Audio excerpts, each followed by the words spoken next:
प्यारे दोस्तों, हम अपना कैम के विषय में आगे बढ़ते हैं। लेक्चर नंबर 4 में आप सबका स्वागत है। आगे के लेक्चर में हम कैम के बारे में पढ़े और उसका क्लासिफिकेशन देखा। उसी में हम आगे बढ़ते हैं और किस तरह से कैम का क्लासिफिकेशन किया जा सकता है। टाइप्स ऑफ कैम हम देखते हैं एंड उसमें है the classification of cam according to manner of constraint of the follower. उसका मतलब हुआ कि कैम और फॉलोअर जब एक दूसरे को इनपुट और आउटपुट मोशन देते हैं, cam input and follower output, तो उनका मोशन को कैसे स्पेसिफाइड किया जाता है, उसको स्पेसिफिक डायरेक्शन में कंस्ट्रेंट में मीन्स बंधन में कैसे रखा जाता है, उसके मुताबिक कैम का क्लासिफिकेशन किया गया है। जब कैम और फॉलोअर एक दूसरे को कांटेक्ट में रहते हैं और मोशन ट्रांसमिट करते हैं, जैसा कैम का शेप होता है उसके मुताबिक फॉलोअर का मोशन होता रहेगा। ये तब तक पॉसिबल है जब तक कैम और फॉलोअर एक दूसरे के कांटेक्ट में हैं। अगर फॉलोअर का कैम से कांटेक्ट छूट जाएगा तो कैम का शेप कैसा है उस पर डिपेंड नहीं करेगा कि फॉलोअर कैसे मोशन कर रहा है। इसीलिए वो ज़रूरी है कि डिज़ायर्ड मोशन लेने के लिए, फॉलोअर का डिज़ायर्ड मोशन पाने के लिए कैम की सरफेस के साथ फॉलोअर का कंटिन्यूअस कांटेक्ट बना रहे। और वो कांटेक्ट बना रखने की जो अलग अलग मेथड है उसके मुताबिक जो क्लासिफिकेशन किया जाता है उसको कहते हैं according to manner of constraint of the follower. उसमें सबसे पहला है टाइप हम देखेंगे, that is preloaded spring cam. मतलब कि हम स्प्रिंग फोर्स का उपयोग करेंगे depending upon the requirement. Spring tension वाले भी हो सकती है या कंप्रेशन टाइप की स्प्रिंग भी हो सकती है। अदर ये टेंशन फोर्स या कंप्रेशन फोर्स की वजह से फॉलोअर है वो हमेशा कैम के कांटेक्ट में रहेगा। इसके एग्जाम्पल हम देख सकते हैं। हमने आगे देखा था वेज एंड फ्लैट कैम्स में, शेप के टाइप में। उसमें जो ये पहला था, आप देख सकते हैं कि यहाँ जो फॉलोअर है वो कैम के कांटेक्ट में है और उसके लिए यहाँ एक कंप्रेशन स्प्रिंग रखा गया है। So this spring, A compressive force will be act on this follower continuously so that the contact between the point of the follower and surface of the cam will be there. So this is called preloaded by spring. ये compression type की spring हुई। और दूसरा example हम देखते हैं, it is this one. यहाँ आप देखिए, यहाँ टेंशन टाइप की स्प्रिंग है। वो टेंशन फोर्स की वजह से ये फॉलोअर है जो रोलर फॉलोअर, ये वेज फॉर्म कैम के कांटेक्ट में कंटिन्यूसली रहता है। इसका ऑसिलेटरी मोशन होता है, मगर ये स्प्रिंग फोर्स की वजह से ये फॉलोअर हमेशा इसका कांटेक्ट बनाए रखता है।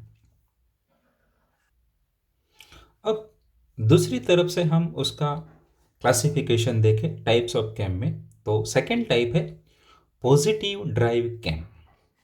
तो उसमें क्या होता है कि कैम और फॉलोअर के बीच में कांस्टेंट टच मेंटेन किया जाता है बाय द अरेंजमेंट। वो कैसा अरेंजमेंट किया जाता है कि उसमें रोलर फॉलोअर होता है जो एक कैम के ऊपर ग्रूव बनाया गया होता है, उसमें ही रह के चलता है। सो ग्रूव से बाहर रोलर फॉलोअर का बाहर निकलने का चांस नहीं रहेगा। So it will be always in contact, so that we can say it is a positive drive cam. उसके एग्जाम्पल से हमें पता चलेगा कि ये कैसे काम करता है।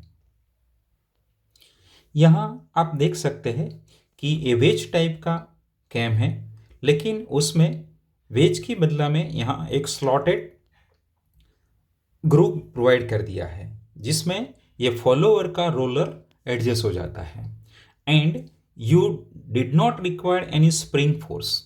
उसको कांटेक्ट में रहने के लिए कोई एक्स्ट्रा फोर्स की ज़रूरत नहीं रहती है, लेकिन उसकी फिजिक्स की वजह से, उसकी रचना की वजह से ही ruler means follower and cam हमेशा एक दूसरे के कांटेक्ट में ही रहेंगे। समझने के लिए आप ये सिलिंड्रिकल कैम भी ले सकते हैं कि जिसमें ये पॉजिटिव मोमेंट मिलता है, क्योंकि जो रोलर है वो स्लॉट में ही घूमता रहता है।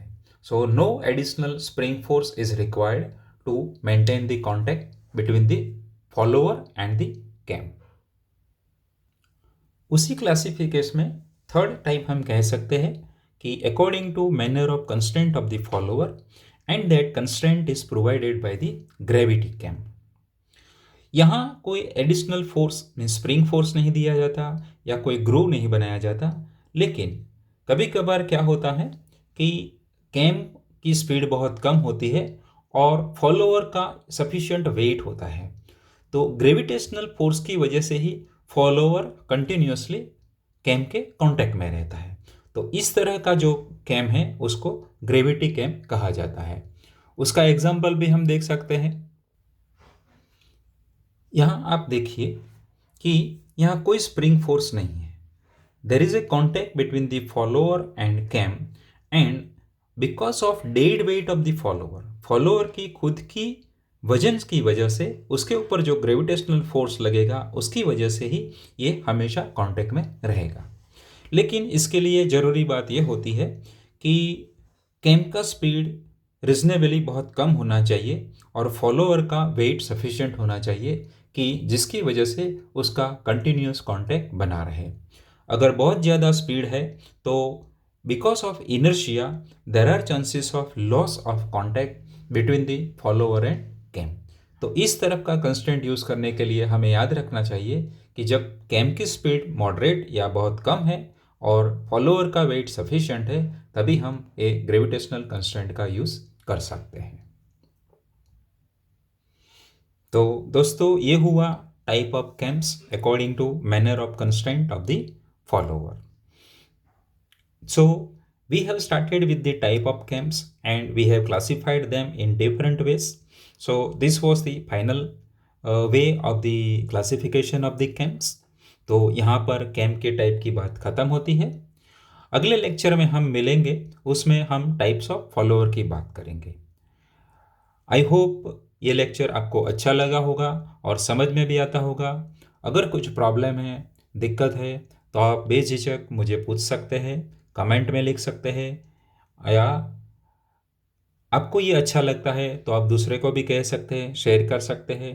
और सब्सिक्वेंट आने वाले वीडियो के लिए आप चैनल को सब्सक्राइब भी कर सकते हैं। Thank you very much friends.